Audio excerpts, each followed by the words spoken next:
Voici le corrigé de l'exercice de niveau débutant du chapitre 4, la masse volumique, dans une notion, 3 exercices. Donc, il s'appelle flottaison dans l'eau. Donc, le but, il va falloir savoir si, finalement, le matériau ou l'objet que l'on étudie va flotter ou couler. Donc, Léo possède une balle en bois de chêne. Il veut savoir si sa balle va couler ou flotter s'il la place dans l'eau. Sa balle possède un volume V égal à 20 centilitres et une masse M est égale à 2300 décigrammes. Donc là, c'est très particulier. Ce sont des sous-unités, le centilitre et le décigramme, qui sont quasiment plus utilisés, que vous ne rencontrerez plus en physique-chimie. Je dirais, c'est pour faire un clin d'œil aux conversions que vous faisiez à l'école primaire. Et après, on va utiliser finalement le litre, le millilitre, le décimètre cube et le mètre cube pour les unités de volume. Et pour la masse, le kilogramme, le gramme. Ça sera déjà pas mal. Voire le milligramme, quand on travaillera avec des masses très faibles. Mais là, ça sera au lycée. Donc, convertis le volume V en litres à l'aide du tableau suivant. Donc, vu que je vous donne le tableau, il n'y a pas besoin de réécrire autrement. On va simplement convertir donc 20 centilitres en litres, pardon. Donc, en plaçant, donc, vous marquez 20, donc vous marquez le 2 ici, le 0 ici, il y a 20 centilitres, il faut mettre le 0 dans la case du centilitre, le 2 ici, j'ai bien 20. Ensuite, je vais jusqu'à litre, je dois rajouter un 0, et la virgule ici, ça fait 0,20 litres. Donc le volume de la balle, attention, on marque bien ce que l'on convertit, c'est le volume de la balle ou le volume du bois, qui est égal à 20 centilitres et donc 0,2 litres. Ensuite, convertis la masse M en kilogrammes à l'aide du tableau suivant. À nouveau, je vous donne le tableau. Donc, on va faire une chose, on va prendre les 2300 décigrammes, donc en plaçant le premier 0 dans la colonne du décigramme, le deuxième 0, le 3, le 2, comme je l'ai fait ici, le premier 0, deuxième 0, le 3, le 2 pour 2300. Et pour aller jusqu'à kilogramme, il faut que je rajoute un 0 et la virgule. Donc ça fait 0,23.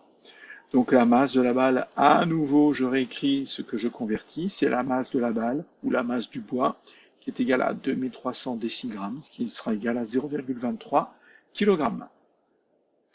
Ensuite, calcule la masse volumique du bois de chêne, ou de ma balle, notée ρ, donc c'est la masse volumique qui est notée ρ, en kilogrammes par litre, en divisant la masse par le volume. Donc là, on vous dit ce qu'il faut faire. On vous donne l'opération, c'est la masse divisée par le volume. Donc ça tombe bien, on vous donne la formule.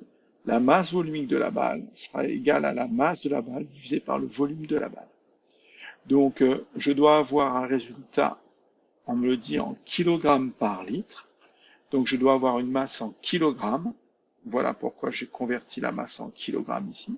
Et un volume en litres. Voilà pourquoi j'ai converti le volume en litres ici. Donc, je n'ai plus qu'à remplacer. La masse de la balle, c'est 0,23 kg. Le volume de la balle, c'est 0,2 litres. Je fais l'opération et j'obtiens 1,15 kg par litre.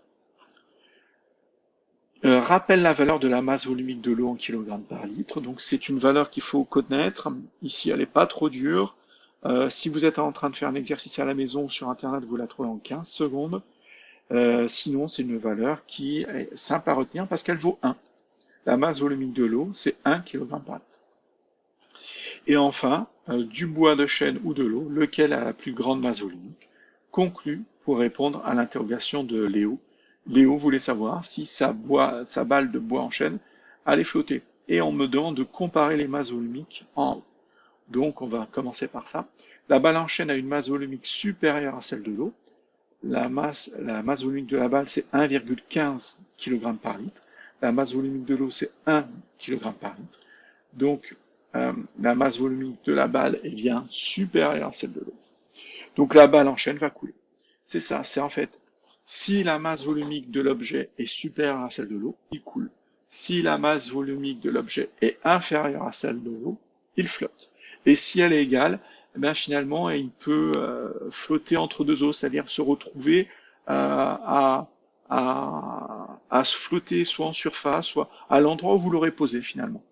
il va être soit légèrement en dessous de la surface. Si vous plongez à 5 mètres de profondeur avec l'objet et que vous le mettez à 5 mètres, vous remontez, ben, l'objet, lui, restera à 5 mètres.